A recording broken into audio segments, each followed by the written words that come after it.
최근에 스위스와 일본 공동 연구진이 이 국제학술지 행동생태학과 사회생물학이라는 곳에다가 아주 재밌는 연구를 하나 발표를 했습니다. 제목이 이렇습니다. 군집에서 고립된 개미는 수명이 10분의 1로 줄어든다. 이게 참 흥미롭지 않습니까? 이게 어떤 내용인가 보니까 이 연구팀이 이제 일개미를 관찰을 한 거예요. 여러 상황으로 나누어 가지고 이제 일개미가 혼자 있을 때 행동이 어떤가를 관찰하고, 개미가 2마리 있을 때는 어떻게 행동하고, 개미가 10마리로 모여 있을 때 어떻게 행동하고, 이것들을 잘 관찰을 해보니까 이 일개미가 홀로 있을 때의 수명이 6일밖에 되지 않더라는 겁니다. 여기에 반해가지고 일개미들이 집단을 이루면 수명이 최대 66일까지 늘어나더라는 것입니다. 그러니까 이게 어떻게 된 일인가 보니까요, 저도 이번에 이거 처음 알았습니다. 이 개미에게는 이 사회위라고 하는 이 모이 주머니가 있다는 겁니다. 그래서 개미가 먹이를 먹으면 바로 소화하지 않고 그 먹은 먹이를 이 사회위라고 하는 모이 주머니 안에 저장을 해두다가, 그러다가 이제 배고픈 동료가 더듬이로 그 개미 입 아래 수염을 자극하면은 그 개미는 자기 그 사회위에 저장해둔 먹이를 토해가지고 그 배고픈 동료 개미를 먹이는 일을 한다는 겁니다. 야, 제가 그 기사를 보면서 이 개미의 지혜에 탐복을 했습니다. 아니요, 더 정확하게 말하면 이 미물에 불과한 개미를 이렇게 설계하신 그 하나님의 솜씨에 제가 감탄을 했습니다.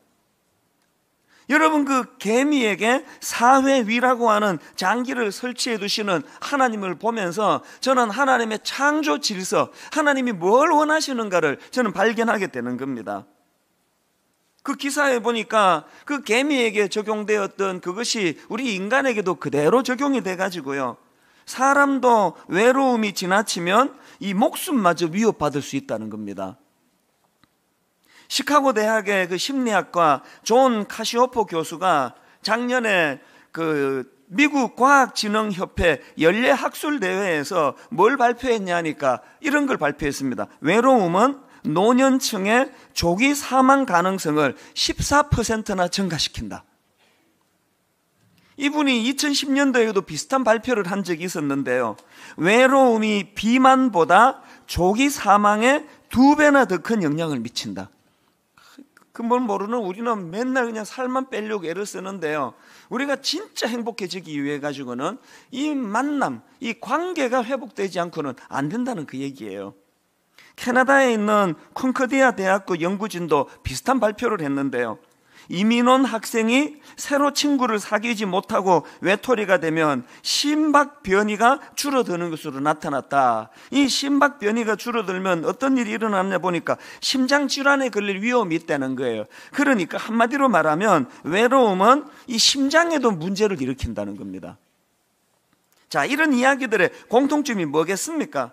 미물인 개미나 만물의 영장이라고 하는 사람이나 할 것 없이 우리 모두는 이 더불어 함께의 정신이 필요하도록 그렇게 설계되어진 존재라는 겁니다.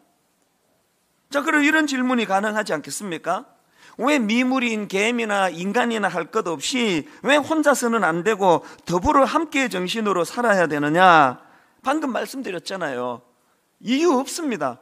그냥 우린 그렇게 지원받은 거예요. 하나님께서 인간을 창조하시는 과정에서 창세기 2장 18절에 사람의 그 독취하는 게 좋지 못하다, 이게 하나님의 생각이고 하나님의 설계고, 하나님은 우리 인간을 그렇게 만들었습니다. 그래서 아무리 통장에 돈이 죽을 때까지 쓰고도 남은 만큼 많이 있어도, 아무리 사람들이 부러워하는 그런 비싼 고급 차를 몰고 다녀도 이 관계에서 어려움이 생기면 절대로 행복할 수 없도록 인간은 그렇게 설계가 되어 있는 존재예요. 그렇기 때문에 우리가 믿음이 깊어져서 이 하나님의 창조 질서를 이해하면은 할수록 어떻게 됩니까? 이 관계의 소중함을 깨닫게 되는 거예요. 저는 지금 우리가 살펴보고 있는 로마서 1장에서의 흐름을 보면서 바로 이 원리를 저는 발견합니다. 지금까지 우리가 살펴본 것처럼 바울이 로마서 1장 1절부터 7절까지 해서 긴 인사말을 통해서 예수 그리스도와 그분의 복음에 대해서 강조하고 있지 않았습니까? 그리고 예수 그리스도와 복음이 자기에게 어떤 영향을 미쳤는지, 어떤 가치관을 갖게 했는지를 피력을 하지 않았습니까? 그런데 바로 그 다음 오늘 본문 8절에서부터 바울이 피력하고 있는 그 흐름을 보니까 그것을 로마에 있는 성도들에 대한 관심으로 그 물꼬를 트고 있는 거예요. 그래서 이 로마서 1장의 원리를 가만히 보니까 가장 먼저 등장하는 관심은 예수 그리스도예요. 어쨌든 예수 그리스도와 복음, 이것이 드러나기를 원하고 그 다음에 등장하는 게 자기 자신이에요. 이 복음으로 변화된 나, 예수 그리스도와 또 복음으로 변화된 나, 그리고 그 다음에 나오는 이야기가 로마에 사는 성도들에 대한 사랑과 관심의 표현, 이 원리대로 로마서가 전개되고 있더라는 것입니다. 이제 오늘 본문을 중심으로 이 복음이 대인관계에 미치는 영향력에 대해서 살펴보려고 하는데, 자, 복음이 대인관계에 미치는 영향력과 관련한 첫 번째 질문, 나에게는 사람으로 인한 감사가 있는가? 이 질문입니다. 8절을 한번 보십시오. 먼저 내가 예수 그리스도로 말미암아 너희 모든 사람에 관하여 내 하나님께 감사함은. 자, 여러분 한번 생각해 보세요. 지금 바울은요, 이 로마 교회 성도들을 본 적도 없습니다. 그 본 적도 없는 로마에 사는 성도들을 생각하면서 그가 하나님께 감사가 나오고 있다는 게 뭘 의미하겠습니까? 우리가 다 알지만 바울은 얼마 전까지만 해도 다메섹 도상에서 예수 그리스도를 만나기 전까지만 해도 바로 이런 부류의 사람들을 증오했던 사람이에요. 잡아 죽이기를 원했습니다. 원수라 생각했습니다. 분노의 대상이었습니다. 그랬던 바울이 어떻게 마음이 녹아가지고 그 보지도 못한 로마에 있는 사람들에 대하여 이토록 감사하는 마음, 사랑하는 마음이 흘러 넘치게 됐나? 이게 어떻게 가능했을까요? 정답 없습니다. 그게 신앙의 원리예요. 내 안에 복음이 자리 잡으면, 예수 그리스도 십자가의 감격이 내 안에 회복이 되면 원래 마음이 녹아가지고 모든 사람을 향한 이 사랑의 마음, 감사의 마음이 흘러나오게 되어 있는 거예요. 그래서 여러분이 내가 지금 신앙생활 제대로 하고 있나 점검할 수 있는 첫 번째 잣대가 뭐라고요?